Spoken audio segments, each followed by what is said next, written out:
Do, do, do, do, do. We're live. Okay, good. So we're on NTI again. So I'm going to go and post that we're going live. Weekly NTI chat is live. There. And go ahead, put it every class period and post. And done. Okay, so we're live. Posting. Post is complete. And yeah, so the goal of today is to talk a bit about what we're doing this week for NTI. And in order for us to do that, I thought I would take a second to talk about a few things, kind of what we're going to be doing going forward. So looking at the curriculum as we would normally have it, by this point we should be talking about the end of the Cold War into modern times, like the 1970s, 60s, things like that, ending up into the 1980s. And the fact is that we don't really have to do that now. From what I was explained to me is we just kind of have to try to enrich and kind of make certain that we're still covering stuff and that this is a good time to maybe do stuff that we didn't have time to do before, that we maybe ran out of time. So here's what I'm looking at doing going forward. Touching base on things that, I was like, hey, that would be really cool to do that, but I also didn't want to drag even more behind than what we were. So that's one of the reasons why this week I'm going back to the West and talking about Bass Reeves, and having you guys read a short article about him. Bass Reeves is one of those figures that's larger than life. He is definitely the type of person that movies are made about, but because of his skin color, sometimes things are changed. Some legends about other cowboys in movies were actually exploits of Bass Reeves. If you guys have not read the article yet, I highly recommend you take a look at it, even if just like a little bit at a time here and there. But it's a really cool kind of legend about what it was like living in an area with essentially no law enforcement. With the period of westward expansion, you had essentially this area that was untamed. At least that's how it was viewed. I mean, clearly people lived there. Native peoples had lived there for centuries. But to the Western view, to the American view, it was sort of unutilized wilderness. And there was a lot of danger there from the elements, thunderstorms, wild animals like mountain lions and rattlesnakes, to the native peoples themselves. It was this very dangerous sort of place. And because of the fact that there were so few people, and because it was so poorly developed, there wasn't a lot of law enforcement. And so the U.S. Marshals kind of acted as whatever capacity they could, which was basically more like bounty hunters. Essentially, their job was to go into these places and bring back outlaws who hid in these wild areas, and they would get paid a bounty for doing so. And, allegedly Bass Reeves had 3,000 bounties claimed by the end of his career, which is just staggering amounts. And the fact that he was 6'2", when considering the average height with 5'6", would have made him just a gigantic person. And the fact that he was carrying 2 of the Army Colt 45 revolvers, which were big hunks of metal. I actually have one right here. This guy right here. This is not a 45 caliber though, because I can't afford to shoot a 45 caliber on the rig. But to kind of give you a semi-closeness idea of the bullet size, it's not a small thing. So this guy was something that was relatively new. It was a weapon that utilized a new technology, and that was the bullet itself.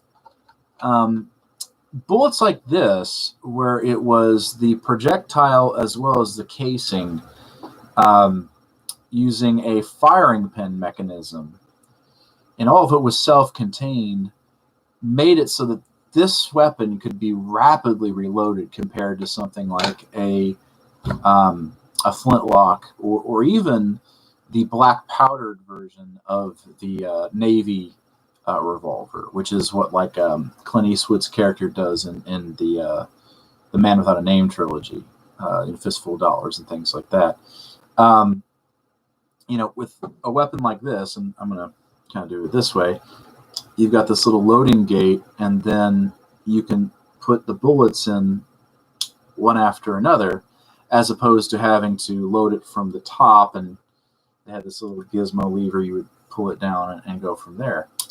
So the fact is that this weapon was a rapid fire weapon for the time, and allowed for the I call it economy of actions necessary for, like, what we think of as like gunfights and things like that. Also, there's many stories of police using them essentially as like saps, buffaloing dudes, like just whapping upside the head to capture them. And he had two of them, so he had twice the amount of shots. Not everybody carried two, one because they were not necessarily cheap, and he also carried a rifle. So those two things combined meant that he had a lot of firepower at his disposal, but probably the thing that made him the most famous was the fact that he used his brain. He was a detective. He was very well spoken in different languages. I think he spoke 6 or 7, although he couldn't read or write, though that was really much to do with his upbringing, considering he was an escaped slave as well. So, this dude has like an incredible story, and also kind of one of the things that's really, I think, quintessentially American. He was a man who started from the most humble of origins, a personal slave, and he escaped and took his destiny into his own hands, went to this wild frontier and learned the customs, learned and gained the respect of the native peoples who lived there. That's why he was such an effective marshal. The fact that he could talk and interact with these indigenous peoples and ask questions and find out and track people down. And one statistic I thought was really cool is he brought in 3,000 folks, but never once got the wrong man. Hey, Ems. Hey. My tablet's dead, so can I watch TV? Yeah, I'll help you with that here in a little bit. And I ran out of apple juice. Okay, I'll have to get you some more. There's Capri Suns up there if you want one. I don't want one. Okay, I'll get you some here in just a minute. I don't think I have anybody streaming and watching right now, so give me 10 minutes, okay, Ems? Okay. So you go on and go back upstairs and keep eating. I'll be there in a minute. Okay. Thank you, ma'am. Shut the door, please. Thank you. So anyways, I thought he would be a good person to start this kind of new style of kind of going back and relearning things, because he's such an interesting historical figure and somebody who I think we can learn a lot from, because not only was he, this larger life figure, but also he believed very strongly in his ideals. Of course, one of the more interesting moments towards the end of his career and to the end of his life is his son, who murdered his wife, and Bass brought him in to face justice. And that's an incredibly difficult thing to do. I mean, his son faced a life sentence because of that. And it's one of those things that he had an out. There was another marshal who was like, I'll take the writ, I'll take it. And Bass just said, nah, give me the writ. And he did it because he believed so much in justice that nobody was above the law, even the son of a marshal.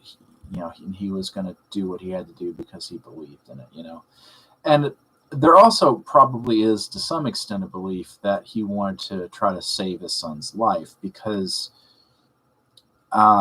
whenever these guys went into hiding, they were taking weapons with them. Weapons were everywhere in the American West. Everybody carried a gun. It wasn't always, these more advanced weapons. Certainly, there was a significant number of black powder weapons that had been, still in use, or had been even replaced with various kits that allowed you to fire a cartridge all in one part. And yet, this is one of those things that people had to learn to live with. And one of the first things that, all right, go upstairs. I'm doing school stuff. And anyways, she's like, I don't want to go. You're streaming. You're doing fun things. I want to do fun things. Anyways, one of the first things that folks like Wyatt Earp and Bat Masterson did. She's creeping. I can see her eyes poking out. One of the first things they did whenever they went into a town, Emerson, go upstairs. One of the first things they did was make it illegal to carry guns out in the open. So, the shootout at the OK Corral, October 28th, 1865, I think. No, that doesn't sound right. It's October 28th, but I can't remember the exact date. Anyways, that moment happened because they were trying to disarm a group of cowboys, and all hell broke loose. So, the fact is that, a lot of these marshals went with, the understanding that, they're going to try to take him alive, but if they have to, they'll take him dead. So by Bass Reeves doing it himself, there's a greater chance that his son will surrender and not get killed. So, I think that's kind of this difficult question. Something like, what would you do if you were in that situation? Anyways, well, I think that's it for today. Nobody's watching. So this week, all you need to do is read the article and just comment on it. If you watch this video, you can count that and just comment on this. I kind of gave you a rough outline on it. Just, looking at this story and trying to see something about American history from it. And that's it for me for today. I'll be back on Friday for a bit. If you guys need any help with anything, take care. See you later.